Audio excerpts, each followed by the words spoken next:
So, Martin. Christian, Chris, hey, wie geht's dir? Gut, danke für die Einladung, mein Lieber. Hey, willkommen in der Königsklasse. Sehr cool. Cool, wir sind hier bei Kirli, Sonnenstraße in München, nahe Stachus. Warst du schon mal hier? Ich war schon mal hier, als es noch Bo-Konzept war. Ah, Genau, weil Bo-Konzept war damals Partner von meiner Veranstaltungsreihe The Royal Jungle und hat mir dabei geholfen, das Penthouse eines chinesischen Bitcoin-Millionärs einzurichten. Und das wow, im 13. Stock bei Mercedes-Benz. Und das war eine ganz verrückte Geschichte, ja. sehr geil. Was ist The Royal Jungle? The Royal Jungle ist ein Happening für Startup-Founder, für Tech-Unternehmer, was 4-mal im Jahr in München stattfindet, 4-mal im Jahr in Berlin. Und was auf dem Event passiert ist, dass berühmte Tech-Unternehmer darüber sprechen, wie sie ihre Company aufgebaut haben. Wir haben 200-300 Gäste, DJs legen auf und es ist immer in Venues, die du nicht regulär mieten kannst, sondern die du nur durch Kontakte bekommst. Wie kommt man auf sowas, was zu gründen? Das war mein Kindheitswunsch, als ich 7 war, dass ich mir gedacht habe, ich will Tech-Events machen. Nee, kleiner Witz. Es ist einfach vielleicht auch keine Verkettung unglücklicher Zufälle, was auch lustig wäre, sondern das eine hat zum anderen geführt. Wenn du einfach machst, was du magst und liebst, dann ergeben sich die Dinge von alleine. Und so ist es dazu gekommen, dass ich The Royal Jungle gemacht habe. Ah, du bist ein riesen Netzwerker dann? Witzigerweise, als ich ein Teenager war, hatte ich gar nicht so viele Freunde oder kannte ich gar nicht so viele Leute, war eher introvertiert. Und wenn du aber Events machst, dann kommt das natürlich automatisch, dass du sehr viele Leute kennenlernst, vor allem wenn du das lange Zeit machst. Und deswegen denken viele Leute, ich wäre ein guter Netzwerker. Aber ich glaube, es ist eigentlich so ein Side-Effekt einfach nur, dass du Events machst. Ja. Also ich meine, ich bin so eher extrovertiert, du jetzt wahrscheinlich inzwischen auch. Wenn man introvertiert ist, wie kommt man auf so eine Idee, was zu machen, was extrovertiert sein muss irgendwo? Okay, ich erzähl's dir. Die Sache war die. Und zwar, als ich noch introvertiert war im Gymnasium in der Schule, habe ich das Filmteam geleitet und einen Film gemacht, eine Dokumentation über die 13. Jahrgangsstufe bei uns am Gymnasium und was wir alles in den letzten Monaten erlebt haben. Geil. Und der Film hat natürlich irgendwo Premiere gefeiert, und zwar in dem Programmkino, für das ich damals gearbeitet habe als Filmvorführer. Und das ist ja ein Event, den habe ich organisiert. Und dann habe ich mir gedacht, hey cool, Events, das macht ja mega viel Spaß. Und so bin ich auf diesen Geschmack gekommen, überhaupt Veranstaltungen zu machen. Dann habe ich Partys organisiert in Clubs, in Münchner Clubs. Ich habe ein Musikfestival organisiert und habe mich aber sehr stark für Wirtschaft interessiert. Ich habe BWL studiert, eine Ausbildung als Medienkaufmann gemacht. Und während meines Studiums habe ich für das Entrepreneurship Center der LMU gearbeitet. Die Einheit der Uni, die sich um die ganzen Startup-Founder kümmert. Eines Tages kam einer rein von Telefonica und sagte, wir haben einen Accelerator aufgemacht. Da sitzen die ganzen Startups drin, in die wir investiert sind. Ich habe mir das mal angeschaut, ich fand das super cool. Und dann haben die mich geheiert. Und zwar, um was zu machen? Events. Und so hat das eigentlich alles angefangen. Genau. Sehr, sehr spannend, cool. Gibt es dann was, wovor du Angst hast? Naja, also ich glaube, wenn ich sagen würde, ich hätte vor nichts Angst, dann wäre das einfach nicht wahr. Aber das Wichtige ist, dass du einfach weitermachst. Nee, ich meine, als Veranstalter hat man ja Verantwortung, du haftest für viele Sachen, musst so viel organisieren. Wie kommst du damit zurecht? Naja, wenn du es zum ersten Mal machst, dann bist du natürlich schon nervös, weil es kann schon ziemlich viel schief gehen, ja. Also alles kann ja letztendlich schief gehen. Ein guter Freund von mir, der Eventbrite Deutschland aufgebaut hat, der hat zu mir gesagt, weißt du, Chris, die wichtigste Eigenschaft des Eventmanagers ist, spontan auf Probleme reagieren zu können und Lösungen dafür zu finden. Und das stimmt. Und wenn du das 10 Jahre machst, und ich mache das ja mittlerweile 10 Jahre, die Eventreihe, die ich mache in The Royal Jungle, davor eben andere Veranstaltungen, dann kriegst du irgendwann eine Routine und dann hast du auch irgendwann mal schon sehr viele Sachen erlebt und das macht dich dann einfach sicherer. Ja. Würdest du sagen, du bist eher ein spontaner Mensch? Oder planst du sehr viel und guckst erstmal, dass Sachen stehen müssen, bevor du die angehst? Dazu kann ich meinen Lieblingssatz zitieren. Alles verlief nach Plan, nur der Plan war scheiße. Du musst natürlich schon einen Plan haben, denn wenn du ziellos bist und keinen Plan hast, dann nützt dir auch der beste Wind nichts. Wenn du zum Beispiel auf einem Segelboot bist, ja, wenn du nicht weißt, in welchen Hafen du segeln willst, nützt dir der beste Wind nichts. Also du musst schon wissen, wo du hin willst, das auf jeden Fall. Aber um deine Frage zu beantworten, ich würde mich schon als spontan bezeichnen. Wenn spontan für dich bedeutet, spontan irgendwo hinzufliegen oder spontan irgendwelche Sachen zu machen, das auf jeden Fall. Ja. Was ist denn der schönste Ort, den du schon mal gesehen hast, wenn du so sagst, fliegen? Naja, auf dem Planeten gibt es sehr viele schöne Orte. Die Frage ist vielleicht besser, was ist der außergewöhnlichste Ort? Und das wiederum ist eine sehr interessante Frage, denn Was ist der außergewöhnlichste Ort, lieber Chris? Ich glaube, außergewöhnlich sind immer Orte, an die du normalerweise nicht hinkommst, die versteckt sind, die hidden sind. Das sind coole Orte. Und da gibt es ganz viele, überall auf der Welt, auch hier in München. Ich war zum Beispiel gestern mit einem befreundeten Gastronomen unterwegs und der meinte zu mir, es war am Abend, der meinte, komm, wir schauen mal kurz ins Residenztheater. Das Residenztheater ist in München am Opernplatz neben dem Nationaltheater. Gibt es noch ein kleineres Theater, das Residenztheater. War gerade eine Vorstellung in der Pause. Wir sind rein, haben uns an den Securities vorbeigesneakt, weil mein befreundeter Gastronom mit dem Gastronom befreundet ist, der die ganze Gastro dort macht im Residenztheater. Und der wiederum hat uns dann nach der Pause die ganzen Hidden-Räume gezeigt im Residenztheater, die du normalerweise nicht siehst. Und das zum Beispiel ist spektakulär, all solche Sachen. Sehr, sehr schön. Spannend, spannend. Grundsätzlich frage ich ja auch immer, weißt du noch, was du werden wolltest, als du klein warst? Ja, ich wollte Verleger werden tatsächlich. Genau, weil ich aus einer Verlegerfamilie komme. Was heißt das? Buchverleger. Nicht Fliesenleger. Nee, kein Fliesenleger, sondern Buchverleger, genau, Medien. Deswegen habe ich auch eine Ausbildung gemacht als Medienkaufmann. Und das mit den Events kam nebenbei? Das ist, ich meine, das mit den Events hat sich ja einfach so ergeben. Ich glaube, dass du im Leben mehrere Sachen machen kannst und nicht nur eine Sache. Ich meine, es war früher so, dass du gesagt hast, du willst Pilot werden und dann warst du 50 Jahre lang Pilot oder warst 50 Jahre bei Siemens im Großraumbüro oder bei BMW, da kenne ich auch einige. Aber ich glaube, dass sich das verändert und du kannst ganz viele Sachen machen, entweder nacheinander oder parallel. Und so ist es bei mir auch. Ich habe in einem ganz interessanten Buch gelesen, ein ganz berühmtes Buch, die 4-Stunden-Woche von Tim Ferriss, weiß nicht, ob du das gelesen hast. Da steht ein interessanter Satz drin, den werde ich nicht vergessen. Und zwar, betrachte deinen aktuellen Job oder dein aktuelles Projekt niemals als den End- und Zielpunkt deines Lebens, sondern nur als Zwischenschritt zu deinem nächsten Projekt oder zu deinem nächsten Job. Und da glaube ich stark dran. Also wer weiß, was in der Zukunft noch alles kommt. Was hast du denn für Visionen? Hast du noch Visionen? Meinst du bezüglich meines Events oder generell? Generell. Ja, es gibt so viele spannende Sachen, die man machen kann. Ich glaube, den Event werde ich auf jeden Fall machen, bis ich umfalle, weil er einfach dazu führt, dass ich viele interessante Leute kennenlerne. So wie dich, wir würden nicht hier sitzen, wenn ich den Event nicht machen würde. Und letztendlich sind Menschen, das ist, was im Leben ausmacht und nicht Gegenstände, ja, nicht dieser Kochlöffel oder dieser Tisch oder so. Und das ist ja sehr schade, weil viele Leute arbeiten, um sich irgendwelche Dinge dann zu kaufen, stellen ihre Häuser voll mit Gegenständen, aber wirklich wichtig sind nur die Menschen. Und das ist das, was der Event es mir ermöglicht, die spannendsten Leute kennenzulernen, die es gibt. Und deswegen werde ich das auf jeden Fall weitermachen. Cool. Jetzt bin ich so ein bisschen wie so ein Politiker, gell? Du stellst eine Frage und ich richte meine Antwort zu meiner Message, die ich eigentlich rüberbringen will. Und das ist, glaube ich, übrigens eine sehr wichtige Eigenschaft, die ich bei vielen meiner Speakern auch gesehen habe. Die sind bei mir auf der Bühne, der Moderator fragt sie was und sie antworten vielleicht kurz drauf, aber machen ein komplett neues Topic auf. Und das ist dann echt interessant für die Zuschauer. Das ist zumindest das Feedback, was ich von Zuschauern bekommen habe. Erzähl mir mal was anderes. Was willst du wissen? Bist du Frühaufsteher? Aktuell schon. Ich bin eigentlich eine Nachteule. Ich habe tatsächlich immer bis, keine Ahnung, deswegen habe ich die Schule gehasst. Ja? Ich bin jeden Morgen aufgestanden und habe mir gedacht, shit, 6 Uhr morgens, noch 7 weitere Jahre, noch 6 weitere Jahre, noch 5 weitere Jahre so früh aufstehen. Wie soll ich das jemals aushalten? Ich habe sehr stark darunter gelitten. Und durch The Royal Jungle kann ich natürlich aufstehen, wann ich will. Und die Veranstaltungen sind ja abends, nicht tagsüber. Und das ist natürlich für mich dann auch ganz nice. Und deswegen bin ich lange Zeit immer so gegen 11 aufgestanden, war gegen 13 Uhr im Office, hier im Accelerator, wo ich natürlich auch nach wie vor viele Jahre noch war, mit meiner eigenen Company. Und war dort bis 2 Uhr morgens, bis 3 Uhr morgens, bin um 4 Uhr morgens ins Bett gegangen und dann begann der Zyklus von vorne. Aktuell stehe ich relativ früh auf, zwischen 8.30 Uhr und 9 Uhr. Genau, was ich auch ganz cool finde. Mal schauen, ob ich das beibehalten kann. Ja, wie ist denn bei dir? Lass mich raten, ich schätze dich eher als so ein Spätaufsteher ein. Gerne, ja. Also als ich studiert habe, da habe ich wirklich nachts gelernt, weil dann kein Telefon klingelt und sonst keine Ablenkung ist, aber dann musst du halt 10 Kaffee reintrinken und dann schläfst du den ganzen Tag, das ist auch nicht so schön. Ja, es gibt ja so eine Studie, dass Menschen das gar nicht so beeinflussen können, sondern entweder sind wir Frühaufsteher oder Spätaufsteher. Aber ich glaube, dass es alles auch eine Gewohnheitssache ist. Wenn du dich einfach mal dran gewöhnst, früh aufzustehen, dann geht das auch. Ja. Aber ich bin niemand aus diesem 5 a.m. Morning Club. Da gibt es ja auch einige, vor allem in der Tech-Szene, die sagen, sie stehen um 5 Uhr morgens auf, dann meditieren sie eine halbe Stunde.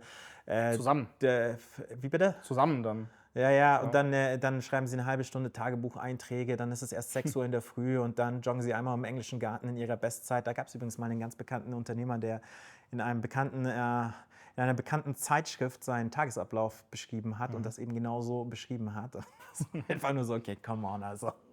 Aber Schlaf ist eine sehr wichtige Sache. Wie viele Stunden schläfst du so? Du musst 8 Stunden am Tag schlafen. Wenn du weniger schläfst, bist du einfach platt und kannst dich nicht konzentrieren und nicht leistungsfähig. Und viele ältere Leute, die ich kenne, kommen mit weniger aus, komischerweise. Aber ich kann mir das nicht vorstellen. Also ich selber brauche 8 Stunden. Ja. Und was verschafft dir so richtig Adrenalin? Machst du so Extremsportarten, warst du mal Fallschirmspringen oder so verrückte Sachen oder bist du eher so ein bisschen geerdeter? Nee, ich glaube, das Allergeilste ist, wenn du, und das am lang anhaltende Glücksgefühl und auch Adrenalin hast du, wenn du etwas umsetzt, was du dir vorgenommen hast, wenn du etwas erreicht hast. Weiß ich nicht, wenn du deinen Uni-Abschluss erreicht hast, wenn du in meinem Fall eine Veranstaltung erfolgreich durchgezogen hast. Das kann aber alles sein. Das Glück ist langanhaltend und das ist für mich auch das Schönste. Dann springst du so von Erfolg zu Erfolg zu Erfolg. Ja, du hast etwas erreicht und das macht dich ja auch selbstsicher, wenn du etwas erreicht hast, was du dir vorgenommen hast und dann nimmst du das nächste Projekt in Angriff und weißt, hey cool, ich habe das geschafft, ich kann auch andere Sachen schaffen und plötzlich weißt du, alles ist möglich. Wann fühlst du dich unsicher? Wenn so unerwartete Fragen kommen. Und was sagst du dann, wenn so unerwartete Fragen kommen? Ich habe ja übrigens, als ich auch am Gymnasium war, für die Schülerzeitung gearbeitet damals, die Locus hieß, abgeleitet von Fokus, Fakten, Fakten, Fakten, Hubert Burda Media. Der Locus hatte übrigens die offizielle Genehmigung von Hubert Burda Media, dass er sich so nennen durfte und auch das Logo sah haargenauso aus wie Fokus, nur eben nicht mit einem F, sondern mit einem L. Und in dem Zusammenhang habe ich mal auf einem Festival hier am Königsplatz Fettes Brot interviewt. Das ist eine Hip-Hop-Band, an die sich viele junge Zuschauer keine Ahnung haben, wer das überhaupt ist. Schöne Grüße. Genau, die aber 20 Jahre lang wirklich hier in Deutschland eine große Nummer waren. Und ich habe ein spontanes Interview mit denen bekommen und habe die gefragt, sag mal, wir waren da im Backstage-Raum und habe ich die gefragt, sag mal, wenn ihr mit euch selbst spontan ein Interview bekommen würdet, was würdet ihr euch fragen? Ja, total unerwartete Frage. Und dann meint er so, total uninspiriert, also, weißt du was, das ist deine Aufgabe, die Fragen zu stellen und meine Aufgabe, die Fragen zu beantworten. Also, wenn du keine Frage hast, dann würde ich jetzt hier abbrechen. Immer noch schöne Grüße. Okay, cool. Ich weiß gar nicht mehr, wer von der Band das war, aber falls du zuschaust, es ist auf jeden Fall eine ganz tolle Party-Anekdote dann geworden über viele Jahre und auch jetzt hier in diesem Interview nach 25 Jahren immer noch eine gute Story werden. Ja, ich finde es spannend, man muss immer so offene Fragen stellen und manchmal stellt man doch geschlossene Fragen und kriegt trotzdem schöne Antworten. Ich glaube, dass Profis, und da sind wir wieder bei den Politikern, die können aus jeder Frage eine gute Antwort dir rauszaubern. Da ist eigentlich egal, was du die fragst und die legen einfach drauf los. Du kannst das, ich merke schon. Jetzt habe ich deine Frage nicht beantwortet, hast du gemerkt? Ist alles in Ordnung. Gibt es denn eine Frage, die du ja selber noch beantworten willst im Leben? Das wiederum ist eine sehr gute Frage und da muss ich mal überlegen. Im Moment fällt mir nichts ein. Wenn mir was einfällt, sage ich dir Bescheid. Ja, genau. In die Kommentare. Ja.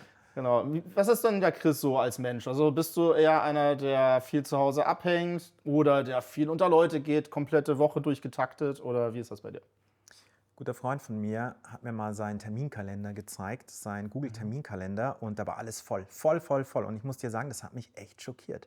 Und ich weiß nicht, wie dein Terminkalender aussieht, aber eine Sache, die ich ganz sicher weiß, ist, dass ich auf jeden Fall nicht so einen vollen Terminkalender haben will. Das würde mir tatsächlich Angst machen. Deswegen, ich habe wahnsinnig wenige Termine und versuche wahnsinnig wenig E-Mails zu bekommen. Und bin sehr, sehr viel unter Leuten und bin eigentlich fast immer auf irgendwelchen Veranstaltungen, auf irgendwelchen Kaffeetreffen, auf irgendwelchen Dinners, Lunches oder so. Immer unterwegs. Denn nur wenn du wirklich mittendrin bist und mit Leuten sprichst, ergeben sich Opportunities. Dann quatscht du über irgendein Projekt, dann sagt der andere, cool, ist ja interessant. Du hast mir vorhin jemanden vorgestellt, der auf eine meiner Veranstaltungen wollte. Wir haben gleich gequatscht, haben gesehen, ist ja mega. Und so entwickeln sich die Dinge und so entsteht Neues und Großartiges. Genau, das ist, was ich mache. Ich sitze also nicht zu Hause vor dem Fernseher. Ich besitze übrigens gar keinen Fernseher. Ich schaue nicht Netflix, ich habe kein Netflix-Abo. Wow. Ich schaue nicht Amazon Prime oder sowas, sondern ich bin tatsächlich draußen unter den Leuten. Ja. Auch viel in der Natur? Nee, ich hasse die Natur. Es gibt nichts Schlimmeres als irgendwie einen einsamen Strand. Das ist ja übrigens ganz nett, das höre ich ja immer wieder von irgendwelchen Freunden, die mir sagen, es war so schön, sie waren im Urlaub und an einem Strand und da war niemand. Martin, für mich wäre das eine Horrorvorstellung. Ein Strand, wo niemand ist, was soll ich denn da machen? Ja, also das ist vielleicht die ersten paar Stunden ganz schön, aber ganz ehrlich, spätestens nach 2, 3 Tagen drehst du ja durch. Deswegen gibt es ja diese Frage, was nimmst du mit auf eine einsame Insel? Weil da dreht ja jeder durch. Nee, ich will in der Stadt sein, ich will unter gar keinen Umständen auf dem Land sein. Ja, also bitte nicht falsch verstehen, ja, ich kann es nachvollziehen, wenn jemand seinen Traum hat, sein schönes Häuschen im Grünen, aber meine Erfahrung ist einfach, dass man unter Menschen sein muss. Ja. Also du bist Musikfan? Nein. Nicht? Wie kommst du darauf? Ich dachte, du bist gerne unter Leute und du interviewst gerne Bands. Ja, wegen Fettes Brot. Nee, das hat sich einfach nur so ergeben. Natürlich mache ich Musik, aber es gibt ja Leute, die haben zu Hause ihre Plattensammlung und oh, guck mal, dieses ist ein Original-Vinyl, erste Pressung und hier mein Plattenspieler und der Sound aus diesen Boxen ist besonders gut. Da kann ich gar nichts damit anfangen. Also, nee. Genau. Wieso du? Unbedingt. Ich wollte Rockstar werden, als ich klein war. Wirklich? Kommt vielleicht wieder. Wir machen die Königsklasse-Band. Dann, Kannst du mitspielen? Meine Frage, warum wolltest du Rockstar werden? Warum? Jetzt meine ehrliche Antwort. Aus anderen Motiven. Damals war ich so der Außenseiter in der Klasse und ich wollte auch viel unter Leute sein. Ja. Und damals, du bist halt immer daran gewesen, Leute zu überzeugen von schönen Sachen, die du gut kannst. Und das Einfachste fand ich ist Musik. Weil ich gerne Musik höre, weil ich gerne auf Konzerte gegangen bin und so weiter. Eine Frage hätte ich da tatsächlich. Also du sagst, du würdest ungern auf eine Insel alleine gehen. Mit welcher Band oder Formation würdest du auf eine Insel gehen, um die kennenzulernen? Du gar nicht. Ich will tatsächlich nicht auf einer Insel sein. Egal, ob man irgendwie, auch selbst nicht mit einer hübschen Frau alleine, weil auch da wird dir langweilig irgendwann, und auch nicht mit einer Band, sondern genau. Okay. Ja. Was sind denn so deine Top 3 Werte? Was meinst du denn unter Werten? Was verstehst du darunter? Was verstehst du darunter? Das ist der alte Trick, die Frage zurückgeben. Ich habe zuerst gefragt. Ich glaube, es ist sehr wichtig, dass du das, was du sagst, auch einhältst. Wenn du etwas gesagt hast, dass man weiß, man kann sich darauf verlassen. Und ich weiß, es gibt Situationen, da hast du mal etwas zugesagt und es geht aus irgendwelchen Gründen nicht, höhere Gewalt, was auch immer, dass du das dann aber ganz klar kommunizierst. Denn das Wichtigste, was du hast, ist einfach dein Image und deine Reputation. Und die braucht sehr lange, um sie aufzubauen und die macht dir sehr viel möglich und kann dir sehr viele Türen aufmachen. Und am Ende des Tages ist alles, was möglich ist, ist nur durch Kontakte möglich. Und wenn deine Reputation einmal kaputt ist, dann ist es fast unmöglich, sie wieder zu reparieren. Und deswegen ist es sehr wichtig, dass du dich daran hältst, was du sagst, dass du zuverlässig bist, eine zuverlässige Person. Das kann ich aus meiner Erfahrung sagen, wäre so die Nummer 1. Das ist super wichtig. Und so, jetzt bist du dran, jetzt musst du einen Wert sagen. Haltung finde ich wichtig. Was Aufrichtigkeit und daran festhalten, was man glaubt und das auch wirklich durchzuziehen und auch bei allen widrigen Sachen weiter das durchzuziehen.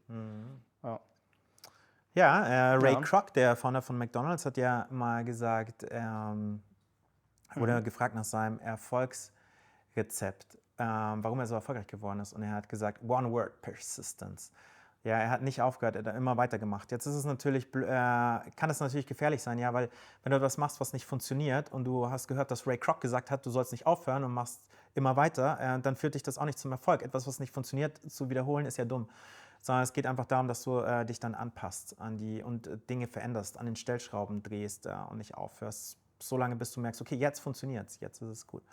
Genau. Deswegen kommt Erfolg ja auch nicht über Nacht, sondern er braucht sehr, sehr lange. Das siehst du in der Startup-Szene und bei erfolgreichen Unternehmern, weil die nicht aufgeben, sondern weil die einfach weitermachen und anpassen. Das ist das Wichtige. Nicht einfach blind weitermachen, sondern anpassen. Wenn du abends ins Bett gehst, was hast du da für Gedanken im Kopf? Das ist auch eine sehr gute Frage. Normalerweise entspanne ich mich. Also ich schaue keine Filme oder sowas, sondern ich überlege mir, hey, was habe ich heute gemacht? Was war cool? Wie bin ich vorangekommen? Was will ich morgen machen? Ja. Und machst du das dann auch so? Also schreibst du einen Zettel runter, wo du sagst, das will ich morgen erledigt haben? Ja, ich weiß nicht, hast du eine To-Do-Liste? Nee. Ich habe auf jeden Fall eine To-Do-Liste und meine To-Do-Liste, und das hat sich jetzt bewährt seit 10 Jahren, ist in 3 Teile unterteilt, in heute, morgen und später. Und unter jedem der 3 Punkte sind nur 3 Punkte, weil lange To-Do-Listen machst du nicht zu Ende und dann gehst du mit einem schlechten Gefühl ins Bett, dass du nicht erfolgreich warst. Außerdem, wenn du nur 3 Punkte auf deine To-Do-Liste draufschreibst, bist du gezwungen, dich auf die wesentlichen Dinge zu fokussieren. Was sind die 3 wichtigsten Dinge, die du erledigen musst? Und das mache ich auf jeden Fall, dass ich mir am Abend davor denke, was sind für morgen die 3 wichtigsten Dinge und für übermorgen. Und so mache ich das jetzt seit 10 Jahren. Ja. Cool. Was sind zum Abschluss deine 3 wichtigsten Sachen, die du jungen Leuten raten würdest oder denen mit auf den Weg geben würdest? Machen. machen. Das waren schon 3. Gut, danke. Das ist übrigens der Satz von machen. Franz, schöne Grüße. Franz Glatz, der Founder vom Werk 1, ein großer Startup-Space hier in München. Der sagt das immer, machen. Denn Execution ist das Allerwichtigste. Weißt du, es gibt so viele Leute, die reden, man nennt sie ja auch die Luftpumpen. Das Einzige, was aber zählt, ist die Ausführung. Viele Leute haben dieselbe Idee, erfolgreich ist aber nur der sie wirklich ausführt. Und deswegen ist die Ausführung das Allerwichtigste. Und das Zweite? Das Zweite ist, gib nicht deinen Traum für Geld auf. Ich habe ja in München an der LMU BWL studiert und vor allem in den letzten Semestern sind die ganzen großen Beratungen zu uns reingekommen, weil die LMU ja für BWL eine der Top-Unis ist und die locken die Absolventen natürlich mit einem riesigen Gehaltscheck. Grüße an die LMU. Und verstehe mich nicht falsch, für viele Leute ist es genau das Richtige, bei einer Beratung zu sein. Aber am Ende des Tages besteht da die Gefahr, dass du deine Träume verkaufst. Und so ein großer Gehaltscheck, den du am Ende des Monats alle 4 Wochen regelmäßig bekommst, der kann Gift sein und der kann dazu führen, dass du deine Träume beerdigst und nie wieder umsetzt. Und plötzlich bist du 50 oder 60 und bereust dein Leben. Das ist das Zweite. Also überleg dir wirklich sehr genau, was du machen willst und mach das. Und damit meine ich nicht, dass du irgendwie Playstation spielst und auf der Couch rumhockst, sondern wirklich, was willst du beruflich machen? Das wäre das Zweite. Genau. Und das Dritte? Das Dritte ist, hängt sehr eng mit den Werten zusammen. Pfleg dein Netzwerk, hilf Leuten, wo du kannst, bau keine Mauern um dich herum, weil langfristig ist es die bessere Strategie, wenn man sich gegenseitig hilft. Dann kommt man insgesamt weiter, als wenn man selber versucht, auf eigene Faust voranzukommen und man anderen Leuten nicht hilft und eine Mauer um sich herum baut, kein Wissen teilt. Viele Leute, die im Konzern sind, die werden dir das genauer erklären können, wie das da so abläuft, ne? Dass du Informationen nicht teilst. Und intrigierst und so weiter und so fort. Das ist aber der schlechtere Weg. Wir haben auch das Wissen nicht mit den Löffeln gefressen, aber es hat mich sehr gefreut. Danke, Martin, Tess. danke für die Einladung. Vielen Dank dir. Ciao. Ciao.